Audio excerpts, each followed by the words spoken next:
up and play it. D-Wood, Saturday, Graziano, Domonique, roll the tape because I'm obligated to.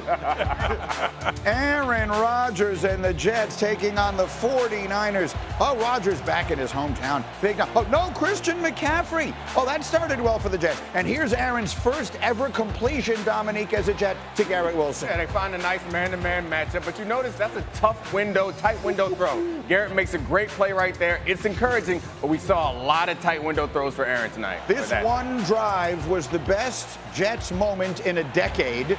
This was a 14-yard gain on a 3rd and 7, and suddenly it looked like they had it going, and then Breece Hall, finding the only hole he would have all night long, takes it in for a touchdown. The Jets have a 7-3 lead. Aaron says to Garrett Wilson, hey, 5, it's going to be like this all night long. He was dead wrong about that. The second quarter, Jeff Saturday, Jordan Mason. Look at the gap he had to run through right there, like the Red Sea parted. A thing of beauty, just walking up there for 10. 2 plays later on a 2nd and 19, Juwan Jennings is so ridiculously open, I don't have an adjective for it. How does that happen? I mean, you see. At least they got pressure. No, wait. Oh, no, that is dirty. 1st and goal, that's Debo taking it in. The Niners taking a lead they would not relinquish. They would actually have the ball for about an hour and a half real time. Then we got Brock Purdy, we got Kyle Juszczyk. D-Wood, why is he this open? You know what? A couple plays before that, he was wide open on the sideline, and the great coaches come back to it. Found him wide open on the sideline. The Jets coaches didn't seem to be aware of it. Nope. That's Mason punching. He had 28 carries, 147. You see that? Just go back and watch that play on loop for you right there. You want to break your own heart? Just go watch that play. He had 147 yards. Then what happens here? That's a tip, and that's Rodgers' first pick. Jeff, Tips, it's the same thing. Tight window throws. You're not going to always get lucky. You're not always going to have success. Sometimes you get unlucky with a great defensive play turned to a turnover. Niners up 26-7. And not look happy. And meanwhile, now he's got a free play here. Aaron Rodgers throws his 18th career touchdown on a free play, and that one is his first. Vintage Aaron Rodgers. Yeah. That's right. There's not a quarterback in history that we've seen this happen to more often. Yeah, Alan Lazard chose to catch that one. And so it's 26-13. That was Rodgers' first touchdown as a Jet. And then we got a game 4 days after that. So tough opener for us, travel-wise and schedule-wise. No excuses. We got to play better. I got to play better. You know, we'll bounce back. They whipped our today, and that's the reality of it. And we got to find a way to get better. You know, the great teams will bounce back from this, and that's what we plan to do. We'll be better. 100%. Like I'm not worried. I mean, like I said, give San Francisco a lot of credit. I'm not worried offensively. I'm not worried defensively. We'll get it fixed. Oh, I feel so much better now.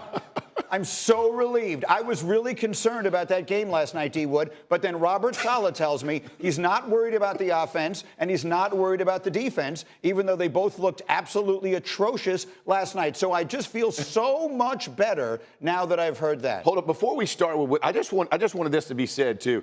This is the guy, after BC put a beat down on somebody, he was feeling himself, wanted the 49ers at full strength. They ran for $180. Without the best player, the #1 pick in most fantasy drafts was watching. Hey, man, get him full strength, Wood. That's my man. Floor is yours. You know what? I blame you, Greeny. I blame you. Because you were adamant on me being here on Tuesday. Because you just felt in your soul that it was going to be a joyous occasion. Maybe you jinxed this whole thing. Is that what happened here? Just getting back to the game. No, don't bother. I was preferring it when you made fun of me. All right, now let's try and be serious here for a moment because, I don't know, we're a real show. Aaron Rodgers, let's start with that. We will do this in some sort of organized fashion. Aaron Rodgers is the most important from the Jets' perspective. The 49ers looked like the best team in the NFL last night, and we will get to them in a minute. But this was Aaron Rodgers' return after 500 and something days. What did we see from him last night, starting with D-Wood? Listen, I actually was encouraged, considering the fact that Aaron Rodgers hadn't played in a competitive game since 2022. Was he rusty? Yes. Did he look a little, sluggish? Yes, but that's to be expected when you haven't faced, what we call live bullets in that amount of time. I think Aaron Rodgers is only going to get better from here.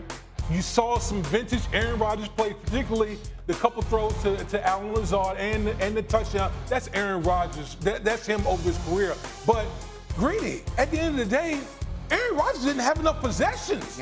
The 49ers dominated time of possession, ran roughshod all over this Jets defense. So it's hard to get that My good of a decision making gauge is going on to Aaron be good Rodgers enough to when he overcome. wasn't on It the field wasn't that last much. night, and I agree. It was actually time possession the is somewhat lowest on their or smallest, defense, whatever the ability term to is, stop the time of opposing possession offense. that Aaron The time of Rodgers has possession ever also comes had with in converting his third downs. 225 They had a hard time with career converting starts. some And I of would those agree with third this. downs From this in point, the the velocity early of his portion arm, of the all that game. was good. Like Because you saw, I mean, Aaron Rodgers that's not sets gonna them go up. away for Aaron We're going to Rodgers. use our The issue formation to get them was to declare you got man or Bosa zone. and Floyd If they're in putting zone, pressure. we'll spread them out, and then we'll pick them apart. The problem with spreading them out is Nick Bosa's right there, and they couldn't slow them down. If they're in man, we're going to make these tight window throws. It worked to Garrett Wilson in the first half. Then you keep trying tight window throws. Sooner or later, good defenses are going to make plays, and that's not a recipe to beat good teams. They're going to knock off some bad teams. They're going to be competitive with okay teams, but if they want to win a championship, they're going to have to get more sophisticated with their offensive game planning. Yeah, see, I'm confused because I was told by a lot of very smart NFL analysts that work for this network that the Jets' defense was elite and that the offensive line was fixed and that they had all this and it was just add quarterback and everything will be fine. I don't think that's how it works. And I think the whole highlight, Domonique's talking about tight window throws. Yeah, Aaron Rodgers is the best there ever was at the tight window throw, but it's a heck of a tough way to live. And you're watching on the other side the 49ers with the best play caller and play designer in the league in an offense that more than half the league is running right now. What are they doing on every single play? They're getting guys open. And if you can't design an offense that gets guys open in this day and age, you're going to be at a disadvantage. So they have to make some fixes on that side of the ball. The defense, my goodness. I mean, that should be okay. Who had a better night than Hassan Reddick sitting at home watching a defense unable to stop the 49ers? I couldn't help this morning waking up hoping that Hassan Reddick was going to do a Stephen A. laughing video. Just wake up.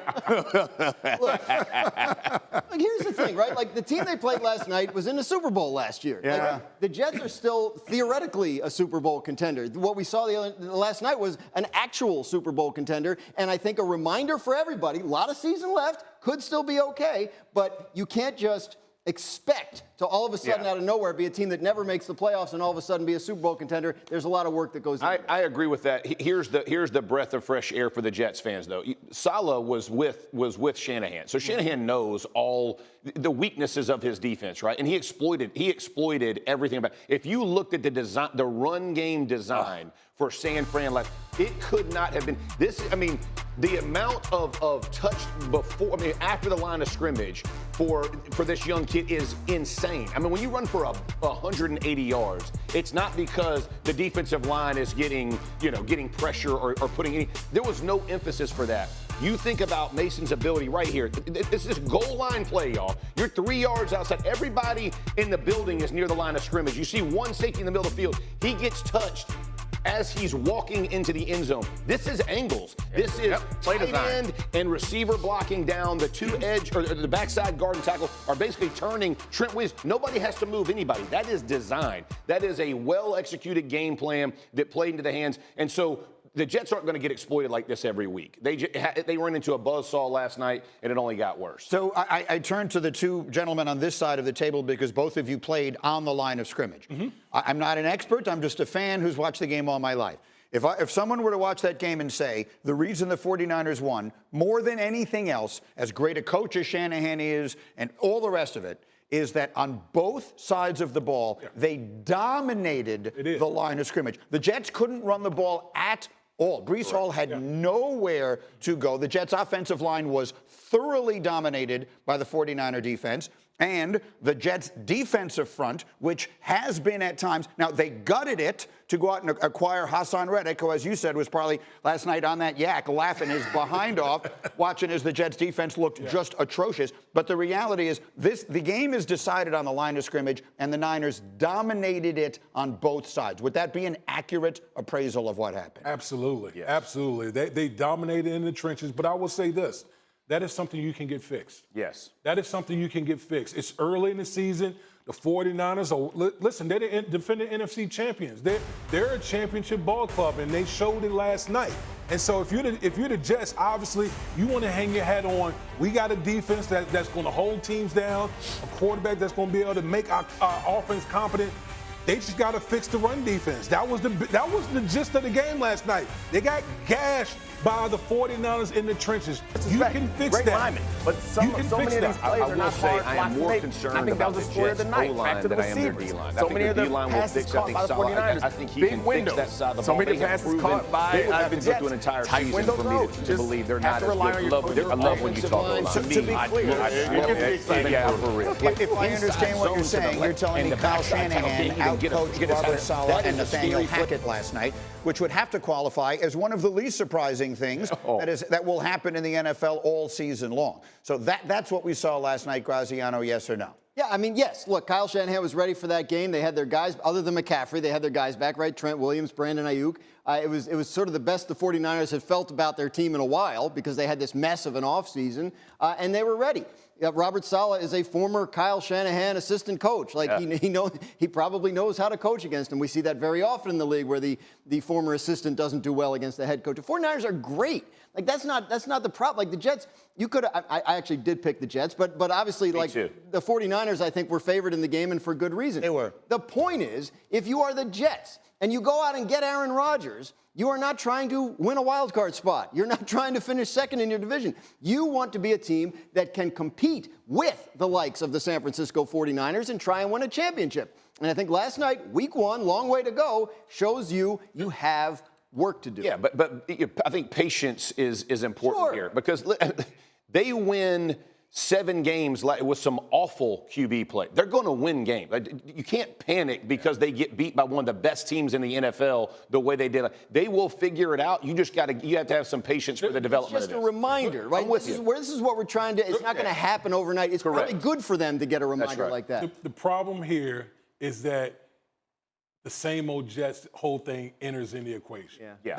That's really the gist of this whole thing. Is like until they overcome that, it's just we're going to come back to the show every single time the Jets have these type of performances, and it's going to be it's the Jets. It's the same old Jets. That's on the coaching staff to make sure that doesn't seep. That's why Robert Saleh's post-game press Listen conference. to us. Well, that's why his post-game press conference was, I'm not worried. I'm not worried. Well, who knows how he's really feeling? But the scariest part for me is because we think this team is a championship contender. Yes, they're going to win a lot of games against teams that are not championship caliber. The question is, when they get into these situations, how are they going to respond? Are they going to have the sophistication offensively to adjust when they see what the defense is doing? And the same thing defensively. They haven't shown it yet. And that's something that you get from being in those big moments. That's why those big boy games are often won by teams that have been there before, because they've been in those moments before. So we're not sure what we're going to see from them. Let me point out just how quickly it can get late early here. The Jets have 2 games in the next 9 days. Yes, they do. The Jets go on the road again Sunday for an early game at the Titans,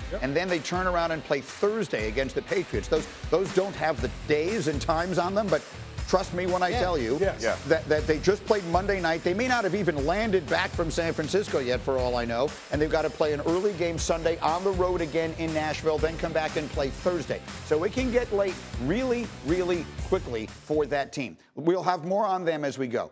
Look, the 49ers, I think there were a lot of us who wondered. I wondered after the devastation of losing in the Super Bowl. The way they did. Teams very rarely bounce back from that. All the losses, a lot of these guys getting a little bit older. The offseason they had with Trent Williams and Ayuk, and McCaffrey doesn't even play last night.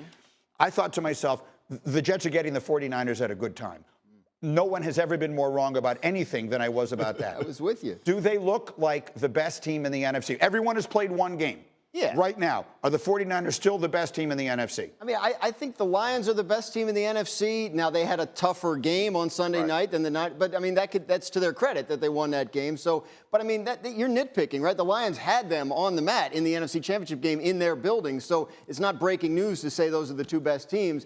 The Niners, they look good. They got some stuff to figure. If the McCaffrey calf is going to linger, that is a problem that they're going to have to overcome. They were not whole until last week, right? They're still getting guys back on the defensive side of the ball, and it is The team that loses the Super Bowl very rarely gets back there, and there are plenty of good reasons for that. So I think there are more questions to answer, but they have to be feeling really good about the way they looked last year. Should the Eagles be in this conversation, Nick? They go down to Sao Paulo, they get 3 touchdowns from Barkley, they beat a good Packers team. Who looks like the team right now in the NFC? I know it's 1 week. I think off of 1 week, you have to go with what the 49ers showed in this particular game. Yeah. The Eagles, I think they looked great in that game, but the quarterback didn't look as good as I think the quarterback for Purdy looked in this particular game. And again, that goes on some of the coaching and scheming, but they have so many incredibly talented playmakers. It seemed like they decided who was at camp.